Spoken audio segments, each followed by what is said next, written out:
What's the scariest story you've ever heard? Real or fake? Internet or not?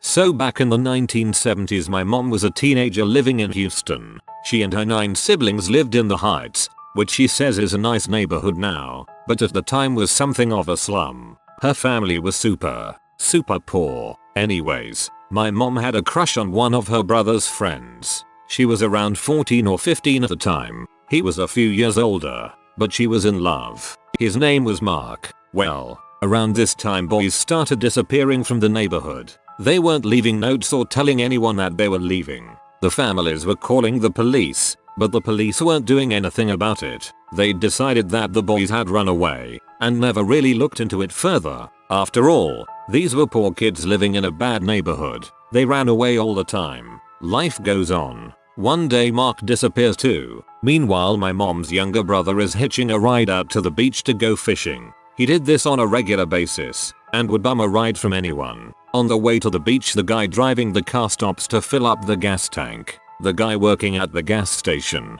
mom says they called him Weird Larry, sees my uncle and asks who he's with. My uncle replies that he doesn't actually know the guy. Larry won't let my uncle go any further and makes him get out of the car. The driver goes on without him. Now then, 3 years have passed since boys started disappearing, and they finally find out what happened. A man had been paying 2 boys to lure teenage boys to his house, where he drugged them, strapped them to a wooden board, tortured them, violated them, and killed them. There were at least 28 victims, and Mark Scott was one of them. The only reason they found out was because the 2 teenagers murdered the serial killer, then told the police about all of the murders and led them to some of the bodies. And guess who picked up my uncle that day he was going fishing?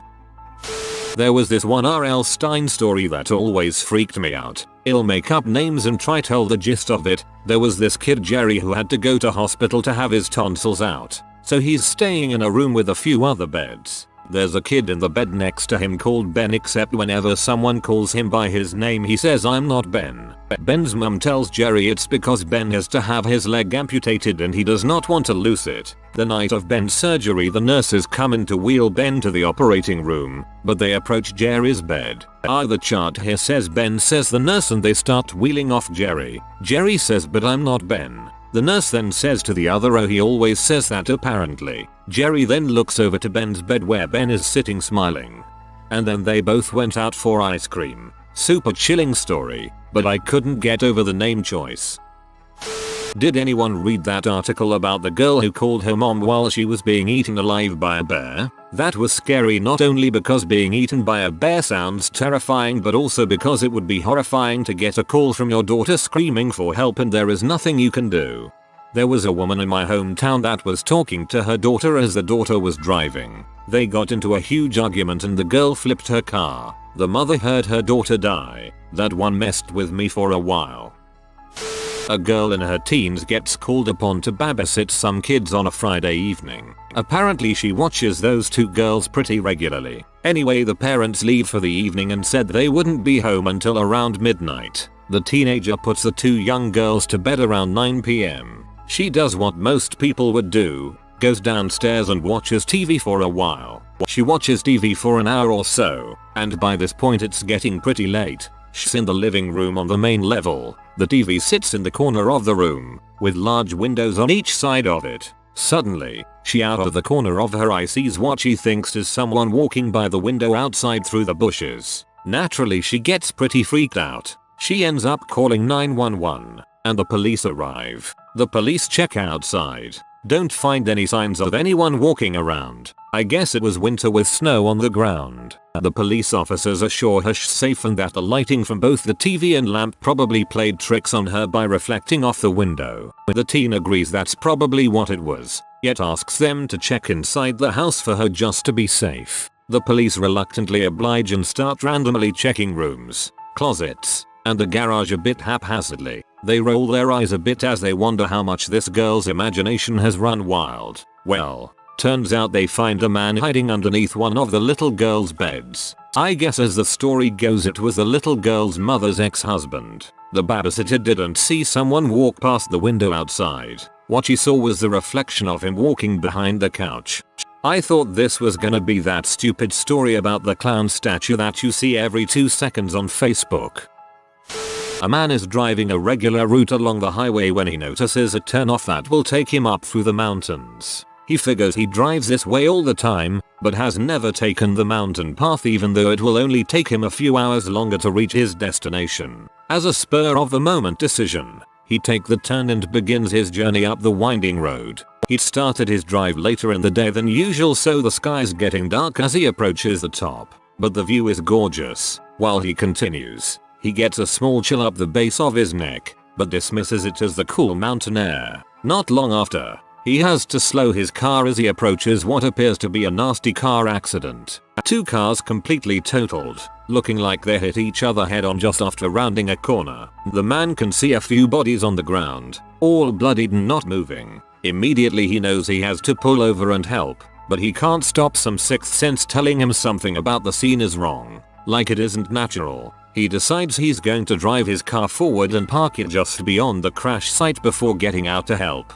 He slowly creeps by the wreck and manages a better look at one of the bodies. It's definitely human, but something seems amiss, but he still can't place it. He rolls the car forward maybe 6 meters from the crash site. As he's about to come to a stop and open his door to investigate, he looks out his front windshield for a moment. It's gotten terribly dark now, nearly pitch black, when something in his rear view mirror catches the eye. Several somethings in fact. As he gazes into the mirror in horror, he can see the bodies of the crash site illuminated by his rear lights. All of them are sitting up, staring directly at his car, eyes like glowing orbs in the mirror. He panics as suddenly more people come out from the ditches and forests surrounding the road, but only when the crash victim bodies begin to stand, seemingly fine, no limps or dragging themselves. Does he have the presence of mind to throw the car back into drive? By the time the first people are taking careful steps toward the vehicle, he is already speeding as fast as he can around the bend and getting the heck of the mountain.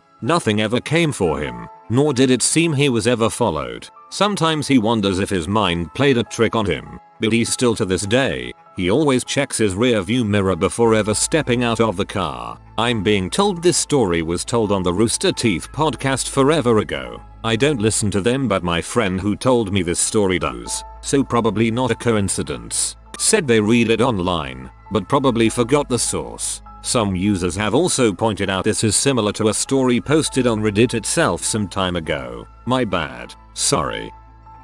I remember the Redditor who was out hunting alone and was being stalked the entire time by a man with his dog before he spotted them one night and was warned to leave. Creepy shite.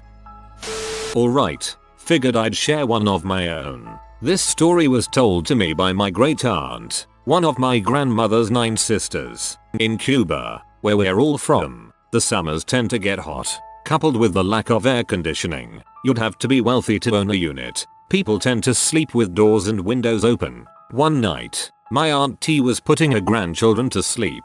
She laid in bed with them, and they were alone in the home. One of her sisters, Berta, was supposed to be keeping them company tonight, but some last-minute event made her change where she slept that night. My Aunt T says that sometime around 9 p.m., she noticed a figure who, by her description, must have been 7 feet full. It was human-shaped, but seemed to float inside their home. If it had legs, they weren't visible because a long robe of some sort covered them and dragged along her floor. At this point, rather than scream in fear, my Aunt T decides to lay perfectly still so as to not wake the children. She sees the figure cross the hallway and head into her room, looming ominously over them. The face she described was that of a pale woman, with big red lips and her hair in dreads like that of a Rastafarian man. There were just shadows, cavities as she called it, where her eyes would have been. It left her room through the same way it entered, but didn't leave. My aunt's house is large, and she swears she saw the figure go in and out of each room, take about the same amount of time, then leave. Eventually she ran out of places to in the home to visit, and simply glided out the front door. My aunt cries to this very day because, the next morning, her sister Berta was found dead. Everyone thought it must have been some sort of heart attack or stroke in her sleep because no one heard anything, and they found her where she had laid the night before, only lifeless. My aunt swears the thing must have been death itself, searching for her sister where she should have been. My cousin was in a band and did some touring for a while. He ran into another band from the Illinois area that had a creepy story to tell. They spent their days on the road and didn't make a lot of money, so they always depended on fans to find places to stay. After playing a show, there was a particular fan who seemed really interested. He offered them a place to stay. His parents were really involved in their church and absent from the house. The band members were kind of curious about this, so they asked him if his parents were on a mission. He just kind of awkwardly smiled and didn't answer the question. Later that night, the band members were getting hungry and thought about raiding the guy's fridge. However, they decided since he was being such a good host that they didn't want to be rude. A few days later, they saw a story on the news about a guy who killed his parents, chopped them up, and put them in his freezer. The guy who was arrested under suspicion was the guy they had stayed with. His parents were in the freezer when they talked about raiding the fridge. First off, my mother was one of 10 children. When she was a teen, her parents and half her siblings moved to the east. My aunts and uncles have told me that something was strange around that house. They would hear voices, running upstairs when no one was there, a rocking chair would rock when no one was in it, and so on. Eventually, my grandmother was diagnosed with brain cancer. She was in her bed at home recuperating from her most recent surgery, and my aunt was there alone taking care of her. My grandmother was completely bedbound at this point. It was impossible for her to walk. She had a funny tendency to blot at her healing incisions on her scalp with tissues, which is kinda not so great for them. Because of this, the tissue box was kept across the room from her bed. My aunt brought in my grandmother's lunch on a tray and set it down on my grandmother's lap. My grandmother asked her all the tissues for her head, and my aunt reminded her that she was not supposed to do that. My grandmother then asked for a drink. My aunt went to the kitchen and brought back her drink when she sees her mother with the tissues still in bed, blotting her head. My aunt takes them away and again reminds her that she shouldn't do that. This is when she realizes that my grandmother cannot get out of bed. So she asks, "Mom, how did you even get these?" My grandmother replied, "Oh, that little girl that always follows you around gave them to me."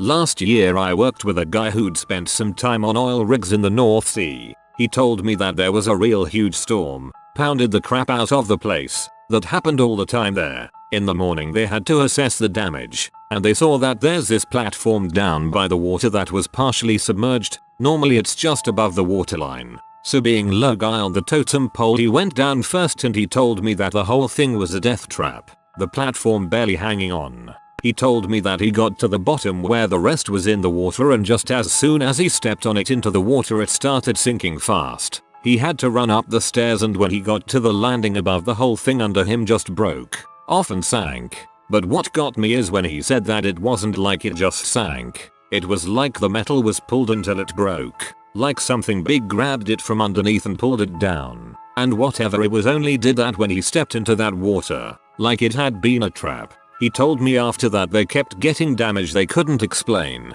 Metal ladders broke and pipes sheared off. Always during storms. Sometimes guys went missing, which was the worst. He told me that they told the media that they had to evacuate the place because of some kind of leak, but that was the real reason, and eventually the whole place was going to go down. And he said the same thing had happened to other places in the North Sea. Frick if I know if he was lying, but I thought it was creepy. This may actually be my fave from the whole thread. The ocean is creepy stuff. You are home to watch Pravda on televisor about degenerate murderer who is on the loose. You look out the window door to beat field, and you notice man standing in the snow. He look like photo on televisor and he smile at you. You gulp vodka, picking up phone to your right and dialing local militia precinct commissar. Back out the glass you look, pressing phone to ear. Notice he now closer to you. You drop vodka in shock. No footprints in snow. It was reflection. You dullard. Your apartment is bulldozed down to make way for glorious tractor factory. Be liking if you are the crying all of time. This is a true story. My grandfather, roughly 15 years ago, once woke my grandmother up at 4 AM with no shoes and bloodied feet. Naturally, she asked him what had happened. He was very confused and could not really comprehend what happened to him. What he told my grandmother frightened her so terribly. He said that he was woken up at about 12 AM at night by a bright light and strange noises. The next thing he knew, he was in a small town about 5 miles from his house. He walked home, disorientated, barefoot for those 5 miles in the cold winter. His feet were cold and numb and bloody. My grandmother asked who took him away. He could not answer. His mind froze up. Still haunts the crap out of me not knowing what happened. 12 PM is noon, dude. I'm a camp counselor, and I told a variation of the Slender Man story where he is a traditional fae that followed colonists to the New World and went insane and started killing people by stalking the naughty children who stayed out late. Oh, and by the way, my gimmick as a storyteller is that all my stories are true, and I worked up to this story over 4 weeks, starting with tame crap, and I ended with that. All my campers were crying, as were some of my co-workers. I scared myself so much that I refused to leave my cabin after full dark for the remaining 3 days I was there.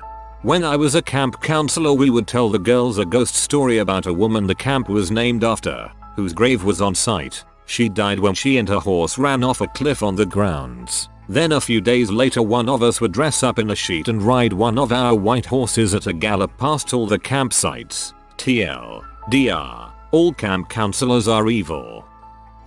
Forgive me if I get this wrong. It is a true story I read a while ago that made my blood run cold. A Redditor was remembering her childhood. She and her brother were playing in the home. Her mother and aunt in the kitchen making lunch. As the kids were running around the house playing, the girl sees an old woman sitting in the living room. The old woman looks up at the girl and smiles, and the girl can still hear her mother in the kitchen, her brother playing outside. The old woman, still smiling, beckons the girl over to her chair and says, "Sweetie, your mother is very tired of taking care of you. She is tired and sick of having you around the house. Nobody here wants or loves you, and you have to come with me. You are going to live with me now." The old woman reaches out to grab the girl's arm. When the mother calls from the kitchen, the girl runs into the kitchen and tells her mom in tears about the old woman in the living room. They go look and the woman is gone. Those social workers are crafty. It's late. There are 3 people on a subway train sitting in a row. 2 men and a woman in the middle. A teenage gal walks on the subway and sits across from the 3 strangers. The woman in the middle has an expressionless look on her face while the 2 men are staring directly into the teenager's eyes. Shortly after, a businessman enters the subway and sits next to the teenager. After a few minutes, he pulls out his notepad and writes, "Get off the next stop. Trust me when the next stop comes." The teenager and the businessman get up to exit the cab when the 2 men verbally try to stop them. When they get off, the man explains to the teenager that the woman in the middle of the 2 men was dead and they were after her next. Heard this when I was in 7th grade. Always freaked me out. A young girl is playing in her bedroom when she hears her mother call to her from the kitchen. So she runs downstairs to meet her mother. As she's running through the hallway, the door to the cupboard under the stairs opens, and a hand reaches out and pulls her in. It's her mother. She whispers to the child, "Don't go into the kitchen. I heard it too." I like this version of the story better where the mom calls her, and as she's running downstairs her mom's voice comes from upstairs telling her to stop. She heard it too. So the girl is stuck on the stairs unable to figure out who is really her mother. I once had a friend tell me about a girl she knew who met up with a guy she met on some online dating site. They met for dinner, and afterwards, he walked her to her car. He kept trying and trying to get her to go home with him. She declined all invites, and eventually they kissed goodnight and went their separate ways. A few days later, she gets some weird bumps on her lips and goes to the doctor. After examining her, the doctor seems legitimately worried and asks her about her most recent romantic encounter because what she has is some sort of bacteria or something on her lips that you can only get from a decomposing body. Long creepy but story short, internet guy gets busted with like 4 dead female bodies in his apartment that he had been going down on and fricking with. Could be total bulls, but that story creeped me the frick out for weeks. TLDR. Girl gets weird rash from kissing a guy she met online on the first date. Turns out he killed a bunch of girls and was fricking their bodies.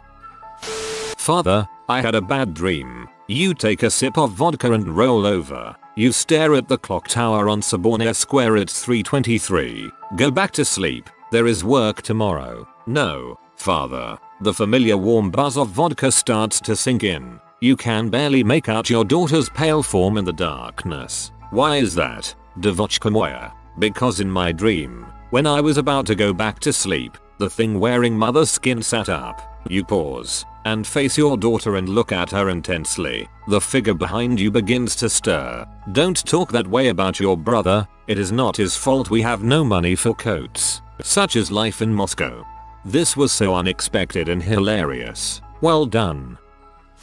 I knew a girl who said that, while home alone, she heard a tapping sound on the floor of her kitchen, coming from the basement. She's worried it might be a pipe leaking, so she uses her house phone to call her dad, and he tells her not to worry about it. After hanging up the house phone, her cell phone immediately rings. It's her dad, telling her to call the cops and GTFO because he heard someone breathing on the other end of the line. She gets out of the house and calls the cops. The cops show up, search the house, and find some psycho in the basement with a machete. Apparently, he had been tapping it against the basement ceiling in an attempt to lure her downstairs. If she'd gone down into that basement, she probably would never have come back up. Well, on the bright side, I thought you said mustache for some reason.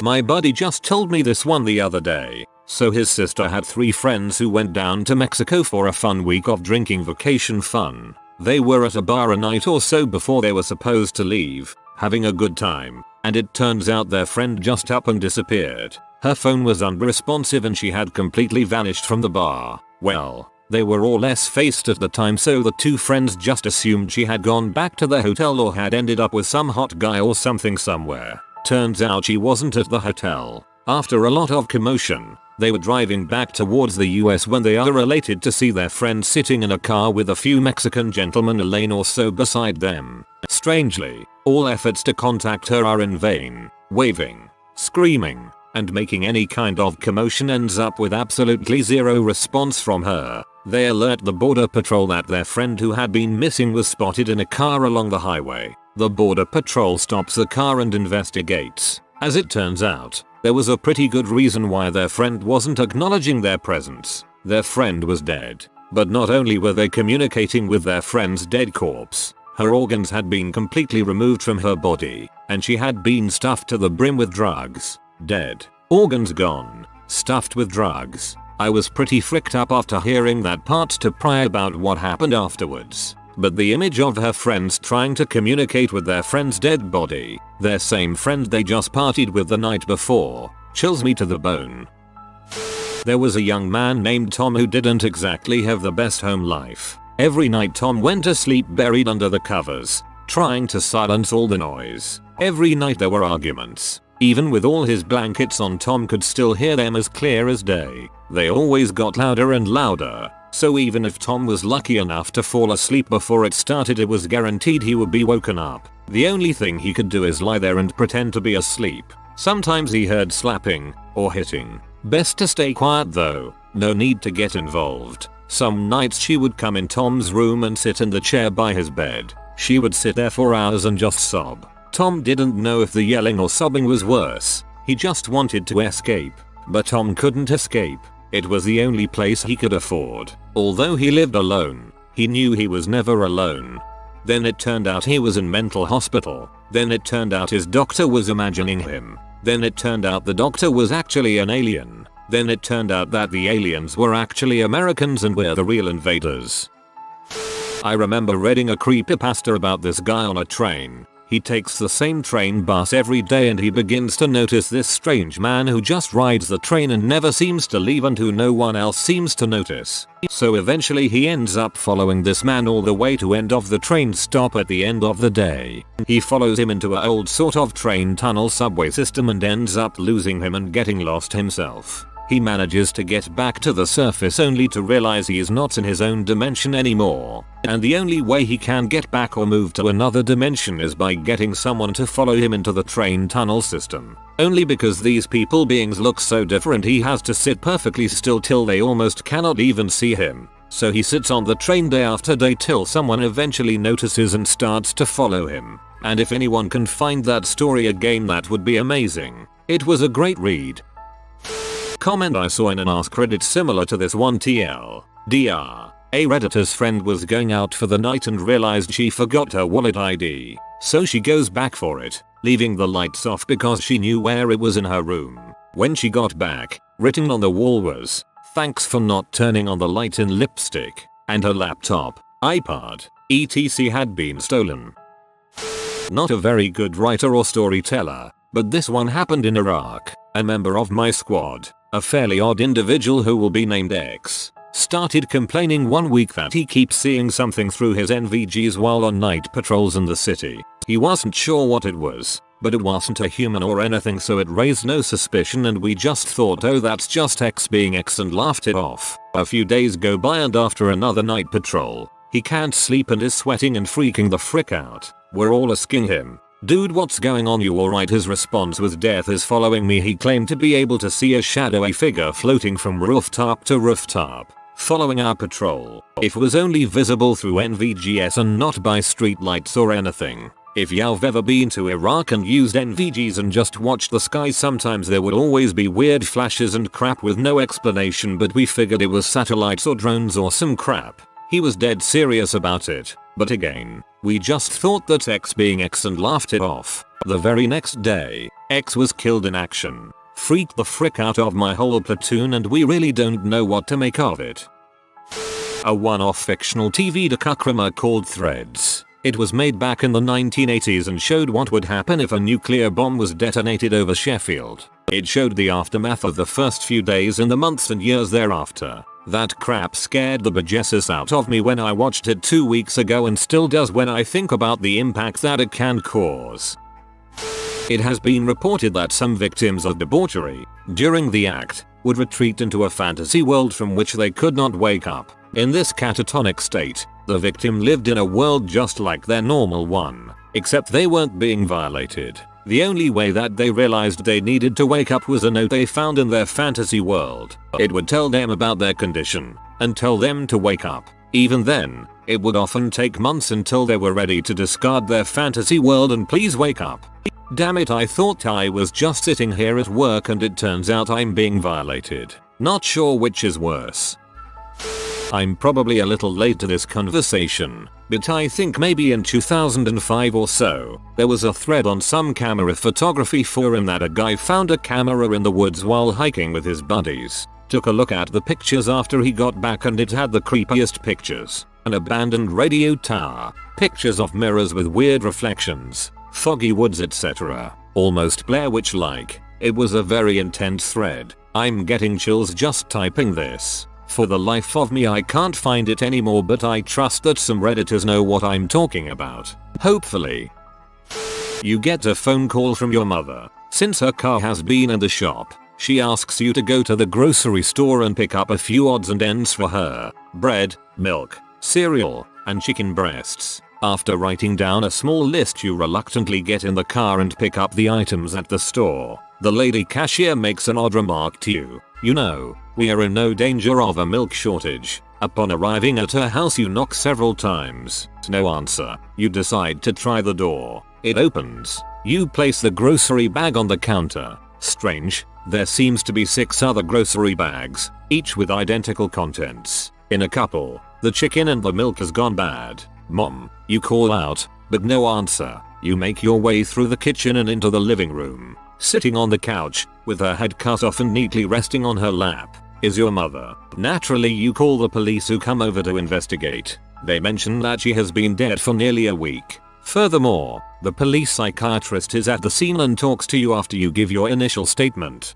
Sitting on the front steps, you overhear the psychiatrist talking with the crime scene investigator. It's not uncommon for people suffering from schizophrenia to get locked into a series of repetitive behaviors, he says. You think to yourself, they can't be talking about me. Schizophrenia? Nah. Repetitive behavior? Do they think I did this? Suddenly your cell phone goes off. Hello. Hi hun, it's me. Could you stop at the store and pick up some chicken and milk? OHH. And I need some bread and cereal too. No problem mom. I'll be right over. A young boy is sitting in class when he notices a girl of about the same age out the window and across the street. She smiles and holds a hand up, giving him the peace sign.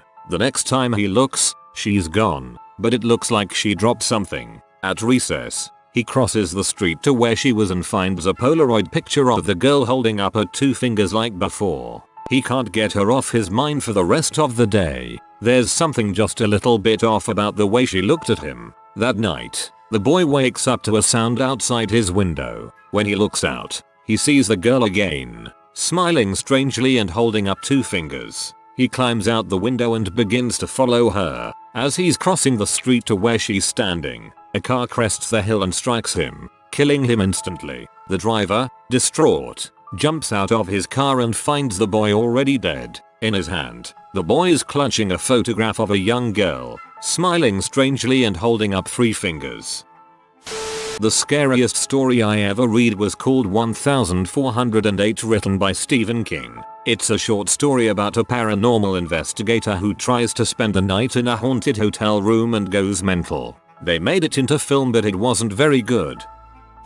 I'm giving credit to cracked.com for this one. When I read it, it horrified me, and I proceeded to research every little thing I could regarding it. I have no answers. Nobody has any answers. The Valentich disappearance. History has seen its fair share of aircraft, and even boats, disappear into the great abyss that is our mighty oceans. So it wouldn't be surprising to hear that on the 21st of October, 1978, a Cessna 182 light aircraft piloted by Australian Frederick Valentich pulled a Houdini and disappeared right the frick out of thin air. That is, until you see his last radio transmissions, which will be the creepiest thing you'll ever read. Valentich, Melbourne. This is Delta Sierra Juliet. Is there any known aircraft below 5,000? Melbourne. No known traffic. Valentich. I am. Seems to be a large aircraft below 5,000. Melbourne. What type of aircraft is it? Valentich. I cannot affirm. There is 4 bright lights.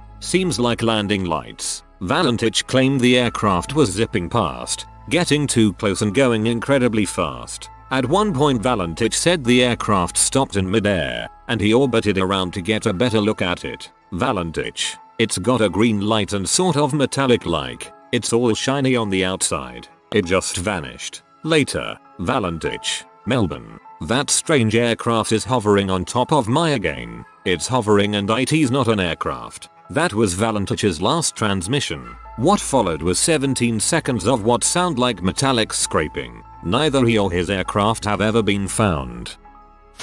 Since I was about 5, every few years or so, I see the same person in my dreams. It is gentless, has pale skin, long black hair. Typical ring girl lookalike, but the first time I saw it I was 5, which was 1996, and ring girl didn't exist. Anyways, sometimes it will be in the background of my dreams. Sometimes I'll be having a regular dream and then I get a distinct feeling that it is being interrupted, and I have a brief dream where this gentless entity is staring at me. Then I go back to my regular dream. The worst one was a dream where I was being chased by it. Finally ended up crouched down in the kitchen of a house made entirely of glass. It found me, obviously, picked me up and started shaking me as the room spun around and around. All I remember is the room going around us in a blur as if we were standing still, and it, the entity, was just staring at me. We didn't break eye contact until I woke up, but I woke up because I couldn't breathe. I felt like a 5-ton weight was on my whole body. I was laying on my back. I never, ever sleep on my back. Then the weight started lifting as if someone had been laying on top of me and started to get up. Last time I saw it in my dreams was about 3 years ago. I don't think I've gone much longer than that without seeing it, so I'm afraid I'm due for a visit soon. The creepiest story I was ever told was about the mouth of heck in Russia. A teacher told us this story, since proved to be a fake by some journalists, that a mining team in Russia dug an incredibly deep shaft into the Earth's crust and had to stop. They stopped because they dropped recording equipment into the hole and heard human screams of torment. Yeah, this story goes on to postulate that they had dug a tunnel right to the roof or back entrance of heck. Totally bogus, but as a 13-year-old it was really creepy. That story and that one movie where the toys come to life and try to kill the neighborhood. My 5-year-old self couldn't sleep for weeks after that one. In rural southern Illinois, a toy company began selling realistic baby dolls to expectant mothers. But apparently after the mother had her child, the toy baby would start crying. Eventually the rocking motion advertised to calm it down wouldn't work, and you couldn't get it to stop without shaking it. Eventually, when it started crying, the parent would have to beat it, and even then the beatings and thrashings would have to get harder and harder to get it to be quiet. The only thing that seemed to shut the baby doll up permanently was to bash its head against the wall to destroy whatever mechanism triggered the crying. On more than one occasion though, neighbors called the authorities to report child abuse, and when the police arrived they found the bloody remains of infants smeared across the walls and the floor. In most cases the mother couldn't understand why the police were there. She said that she had just got rid of the stupid doll, she calmly stated as she rocked a baby-shaped bundle in her arms. Our Nolep always has promising stories. My personal favorites are stories like Life Inside of the Machine, Butcherface, The Rake and quite a few others. Take a look for yourself. My favorite is the shortest horror story ever told. The last man in the world is sitting alone reading a book. Then there's a knock on the door. House of Leaves. God dang, the book scared the crap out of me. The letter Albert Fish sent to the parents of the young girl he ate. Dear Mrs. Bud, in 1894 a friend of mine shipped as a deckhand on the steamer Tacoma, Captain John Davis. They sailed from San Francisco for Hong Kong, China. On arriving there he and 2 others went ashore and got drunk. When they returned the boat was gone. At that time there was famine in China. Meat of any kind was from $1.03 per pound. So great was the suffering among the very poor that all children under 12 were sold for food in order to keep others from starving. A boy or girl under 14 was not safe in the street. You could go in any shop and ask for steak, chops, or stew meat. Part of the naked body of a boy or girl would be brought out and just what you wanted cut from it. A boy or girl's behind, which is the sweetest part of the body and sold as veal cutlet, brought the highest price. John stayed there so long he acquired a taste for human flesh. On his return to NY, he stole 2 boys, one 7 and one 11, took them to his home, stripped them naked, tied them in a closet, then burned everything they had on. Several times every day and night he spanked them, tortured them to make their meat good and tender. First he killed the 11-year-old boy, because he had the fattest butt and of course the most meat on it. Every part of his body was cooked and eaten except the head, bones and guts. He was roasted in the oven, all of his butt, boiled, broiled, fried and stewed. The little boy was next, went the same way. At that time, I was living at 409 E100 St. Right side. He told me so often how good human flesh was I made up my mind to taste it. On Sunday, June 3, 1928 I called on you at 406 W15 St. Brought you pot cheese, strawberries. We had lunch. Grace sat in my lap and kissed me. I made up my mind to eat her. On the pretense of taking her to a party. You said yes she could go. I took her to an empty house in Westchester I had already picked out. When we got there, I told her to remain outside. She picked wildflowers. I went upstairs and stripped all my clothes off. I knew if I did not I would get her blood on them. When all was ready I went to the window and called her. Then I hid in a closet until she was in the room. When she saw me all naked she began to cry and tried to run down the stairs. I grabbed her and she said she would tell her mama. First I stripped her naked. How she did kick, bite and scratch. I choked her to death. Then cut her in small pieces so I could take my meat to my rooms, cook and eat it. How sweet and tender her little butt was roasted in the oven. It took me 9 days to eat her entire body. I did not frick her though I could have had I wished. She died a virgin.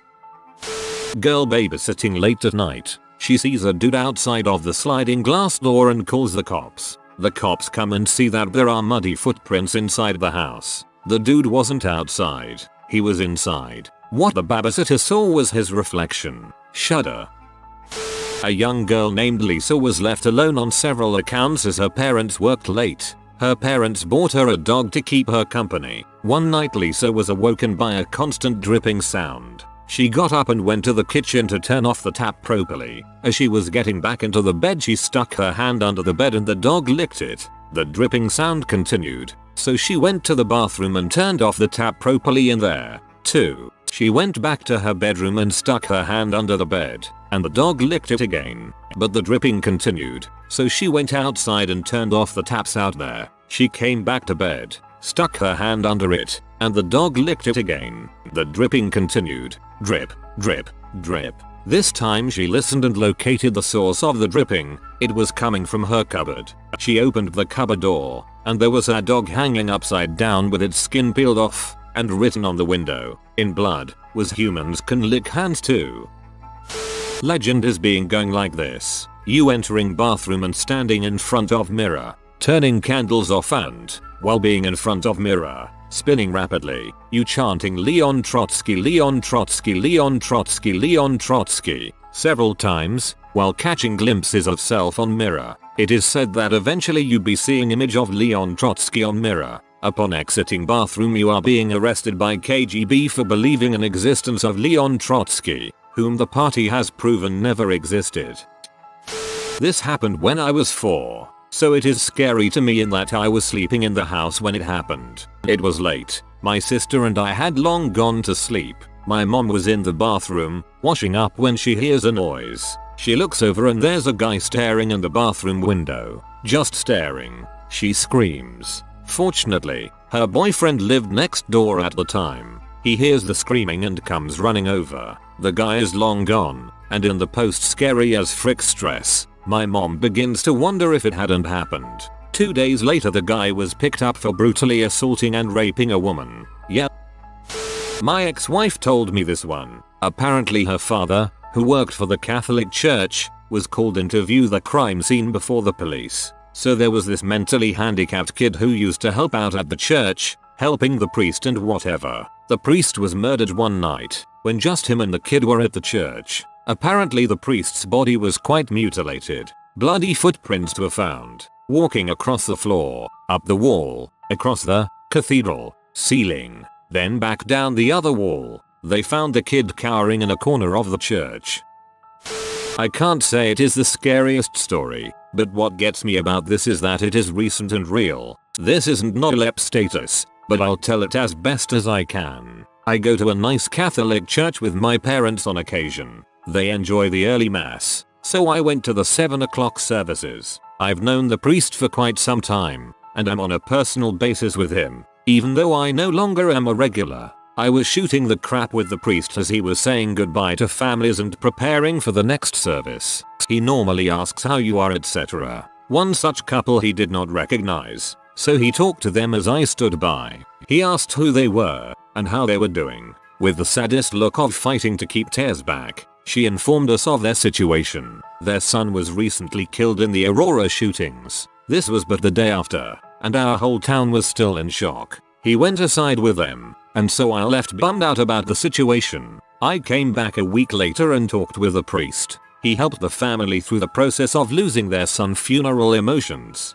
He also had to bless their son before taking him to the mortuary. The parents were advised that no matter how hard it was to not see their son for the last time, that they should avoid it. He was shot in the head. The priest told me that when he went to bless the body, nothing was really done. Not that anything could be done. Brain matter, blood, the lack of half a face. He said a final goodbye to the son for the parents, blessed him, and left. It isn't necessarily a scary story, but the look in the priest's eyes scared the crap out of me. They went right through me as he explained it. He was still seeing it. I almost felt like I could see it in his eyes. I will never forget that look, ever.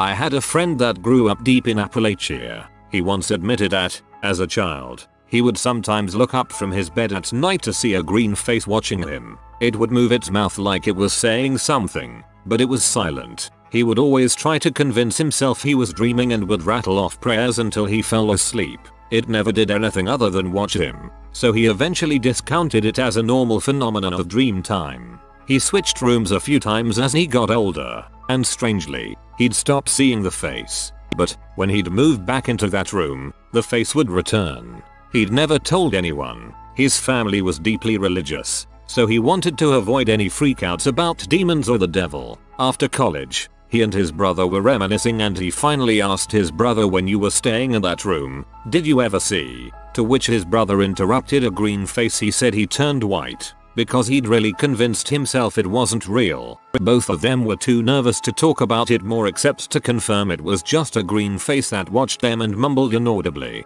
When they visited home after that, they refused to sleep in that room. There's something super creepy about a disembodied ver. If you are new to the channel, you can subscribe. I publish new videos every day. Until then, check another video.